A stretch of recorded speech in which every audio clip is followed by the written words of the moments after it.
Et salut, c'est Robin, bienvenue dans cette nouvelle vidéo. Dans cette vidéo, je vais partager avec toi un schéma en 4 étapes pour gérer au mieux la créativité et éviter la frustration. Si tu as cliqué sur cette vidéo, certainement que comme moi, tu es dans un domaine de créativité, peut-être de création de contenu. Donc forcément que tu lis énormément de livres ou tu consultes énormément de contenu en rapport avec ta thématique et forcément que tu as un flux d'idées constant qui te traverse l'esprit et qui te mène tout simplement à être frustré. Pourquoi? Premièrement, peut-être que tu oublies tes idées ou deuxièmement, que tu as envie de tout mettre en place directement et tu n'y arrives pas parce qu'il y a trop d'idées tout simplement.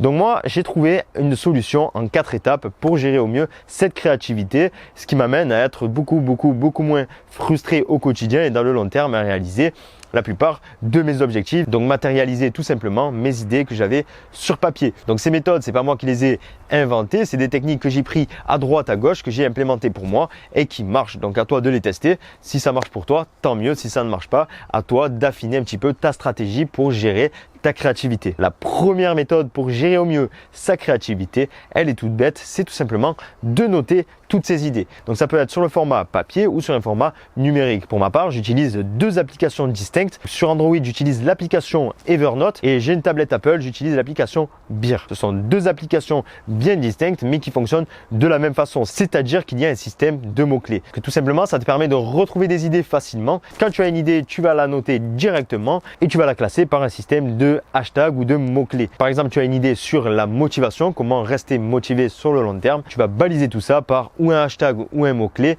motivation sur le long terme. Par exemple, la deuxième étape, c'est qu'une fois que tu seras posé au calme tranquillement, tu pourras piocher dans tes idées de la journée. Donc tu feras un tri de tes bonnes et de tes mauvaises idées.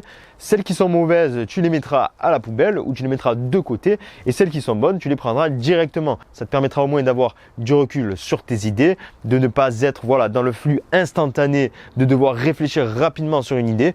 Les idées sont très importantes, donc il est essentiel de prendre du recul dessus et de se poser la question, cette idée est-elle vraiment importante pour moi ou non? La troisième étape, c'est d'éviter de choisir parmi tes idées, parmi ton carnet d'idées, des idées qui sont trop grandes, des objectifs trop longs à atteindre, trop difficiles à atteindre.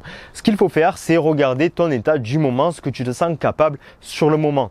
Si sur le moment, tu as du mal à rester concentré, focus sur une tâche pendant un bon moment, ne prends pas les idées trop grandes, ça va t'amener à la frustration intense. Ce que je te conseille de faire, c'est tout simplement de choisir des idées qui sont réalisables dans le court terme. Et de toute façon, si tu souhaites arriver au sommet, arriver à des objectifs très grands, il faut toujours commencer petit.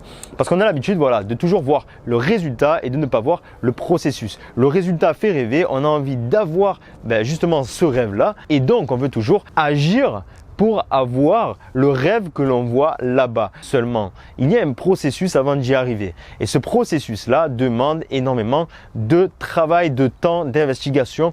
Donc, il va falloir que tu prennes des idées, des choses qui sont réalisables pour toi maintenant, en fonction de ton humeur du moment, en fonction de tes émotions du moment, en fonction de ton énergie du moment, en fonction tout simplement de ton ressenti. Si toi, tu te sens capable de réaliser cette idée, prends-la et focus-toi dessus. C'est justement qu'on arrive à la 4e étape qui est de terminer les idées en cours.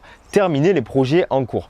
Si tu n'as pas terminé tes projets, tu vas divaguer en faisant cette tâche, cette tâche, cette tâche, cette tâche. Ça va être énormément contre-productif. Il faut toujours que tu termines une idée, un projet pour pouvoir réaliser une autre idée et pouvoir ainsi avancer.